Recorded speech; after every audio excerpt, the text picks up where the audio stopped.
Hi, I'm Simon Clatterball here, reporting on the 2009-2010 Lander Hall Council elections. Before we hear the candidates' take on the issues, let's meet them.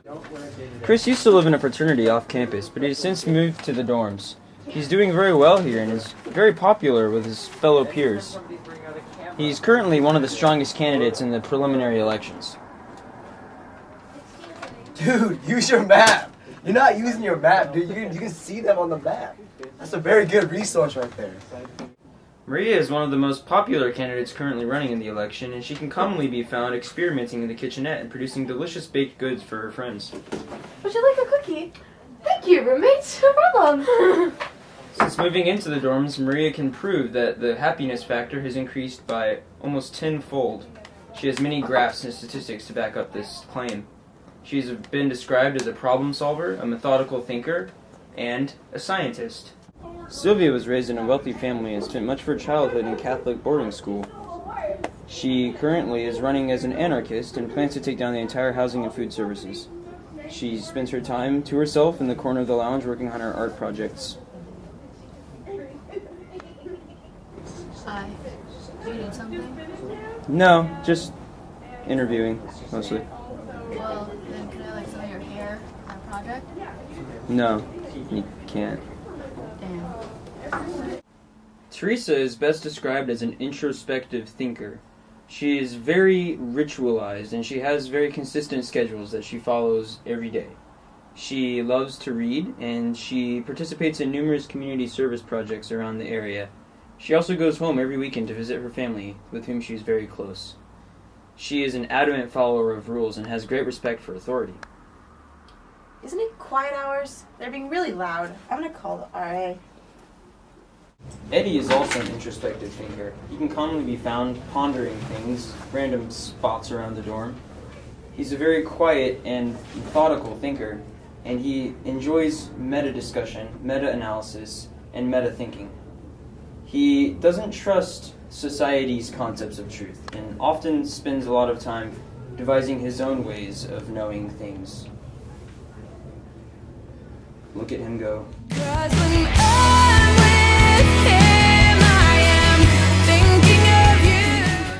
Now that we've met the candidates, let's hear their take on some of the issues. If a student on our floor was caught drinking in his room, what action would you take as floor councilman?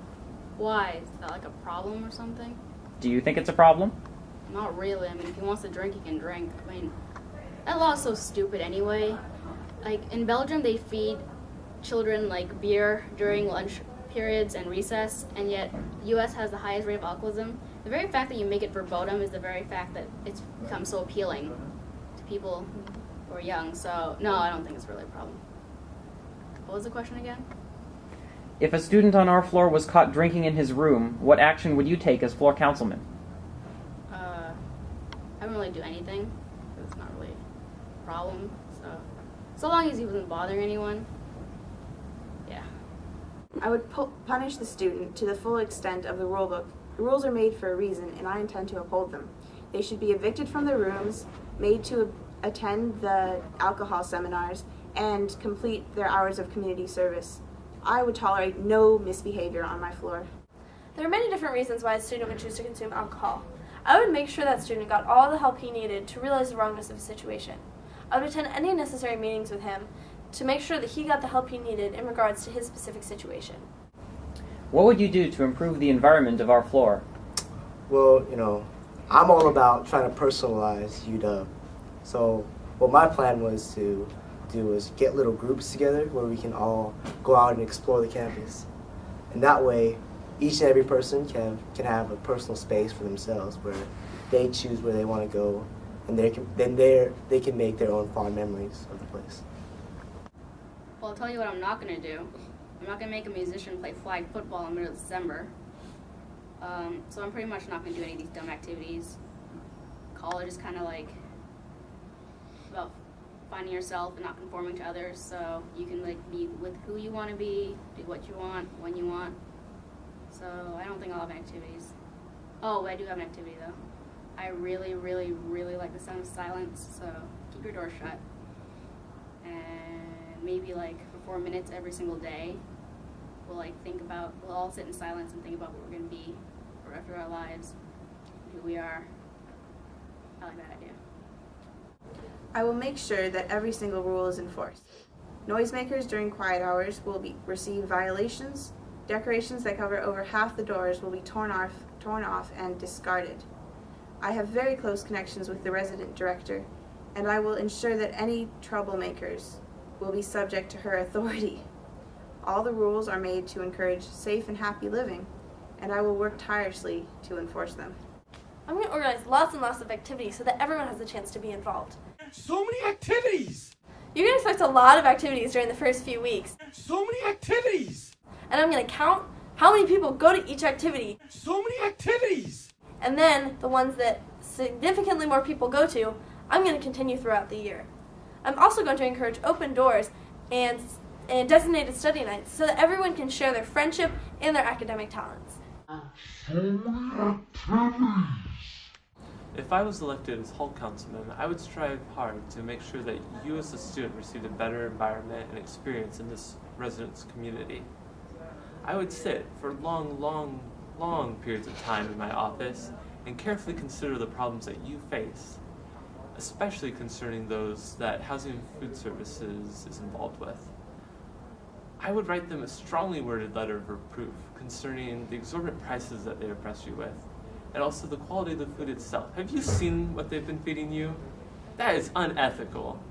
I would challenge them to a Socratic seminar and overturn their belief system using their base assumptions and point out the faulty reasoning in their linear progression of ideas. I, Eddie Baker, am here for you, the student. I will go the extra mile to make sure that you guys are safe. I will go to every single room every night. I will creep around and check the doors to make sure that they are locked. And I will make sure that you are safe and sound in your belief system. This just in, breaking news. Incriminating photos of Chris Spark have been found on Facebook. Everybody! What are your thoughts on that? Oh, well, that was just the past, man, you know. In my past, I used to be an abusive frat boy who used to go around, map out ways to try to terrorize people. But now that I met Maria, everything's changed.